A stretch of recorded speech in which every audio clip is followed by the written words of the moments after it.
So yan, tapos na natin ikabit lahat ng mga wirings. Tapos na-set up na rin natin yung yung head unit tsaka yung panel niya. Yung reverse camera na ikabit na rin natin. So testing natin yung reverse camera. Automatic to pag nag-atras kayo or nag-reverse kayo, lalabas yung view niya dito sa head unit. So ganyan yung view niya dito. Sa likod, yan. Dito natin nilagay. Ayan, ito yung sa atin. Ito kasi naka na si sir, naka dashcam na siya. Pero ito yung head unit natin. Pakita natin yung mga apps niya. Ayan yung mga apps niya. May radio na siya. Yung radio na ito. Namin kayo, may libreng health check-up tayo sa lahat ng Brigada Wellness Centers.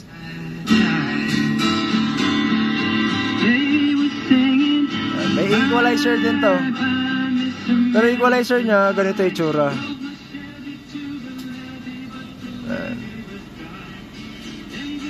Pwede pa kayo magtimpla dito. May option din siya na ganito.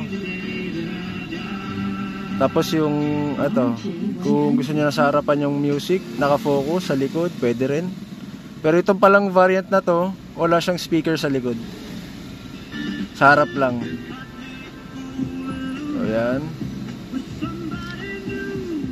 Try natin sa music.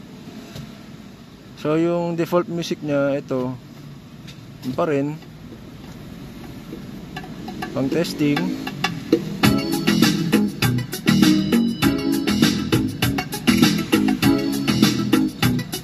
Ayan. So yan, baka makapiright tayo. Ito yung iba ng mga apps, may Bluetooth na rin siya, may Wi-Fi connection. Yung GPS niya pala, dito natin nilagay sa loob. Dalawang USB port niya nandito sa compartment. Ayan, nag-sync na rin yung oras dito sa head unit. So meaning, nalocate na yung GPS natin. Tapos yan, may Play Store na rin siya kung gusto nyo mag-download ng iba pang apps. May Google Maps, may YouTube, Google Chrome. Ayan, steering wheel. Yung steering wheel control naman dito, wala siyang string control. So, okay, hindi nyo naman kailangan to. Pero yung sa iba, sa mga nagtatanong pagka naka-Mirage, siya, kapag battery operated yung steering wheel control nyo, hindi siya gagana. Pero kapag wired siya, yun, gagana siya. Ganon din sa ibang mga Mitsubishi na nakabitan ko sa Mirage, sa Montero, sa Adventure yan. Strada, ganyan, talaga sila, hindi talaga gumagana. Tapos yan, Android Auto. Ayun yung Android Auto. Tumatawag ka ba? Ay, hindi po sir. Okay. Ayun, tinetesting ko lang din to sir. Sige. So ito yung sa Android Auto nya. So yan, kung Android Auto nyo, ito yung Google Maps. Ito yung mga applications ng phone ko. Dahil naka-Bluetooth ka na? Yes po, naka-Bluetooth na. Pati yung screen ng phone mo, no? Opo, yun na yun. Ito dito kanina. Yan. So kung ano yung mga apps sa cellphone nyo? Opo. Pero hindi po lahat ng apps sa phone nyo lalabas dito. Yung mga lang, mga basic lang yan, yung Messenger, ganyan. Yung kung ano lang. Opo, pwede nyo rin siyang buksan dito.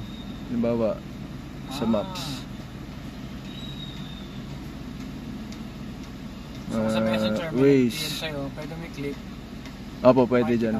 Opo. Mahirap lang may reply dyan. Oo. At least makikita. Yan, pwedeng Waze. Sa Messenger, try natin. Ayan. Tubig pala sir? Or Coke and can, gusto mo? Tubig na lang po sir. Huwag mo na ako sir. Sige po. Sige po, thank you po sir. So ayan si sir, sobrang bait, inasikaso tayo. Kahit andito tayo sa labas lang ng garahe nila. Ayan, medyo malutong lang yung ubo ko kasi malamig Bye-bye yung panahon, mainit sa umaga, malamig sa gabi. Pero yan, sa mga interested pala yung gusto magpa-install mga ganitong Android head unit, ito yung Nexus brand natin. Patay muna, nalakan ako ng gate Sige. Kailangan akong susi. Okay. Okay sir.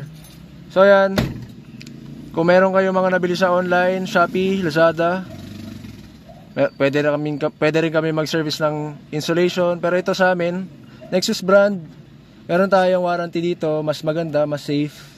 Ayan, message nyo lang po kami sa Facebook page namin, Enteng Butingting Garage.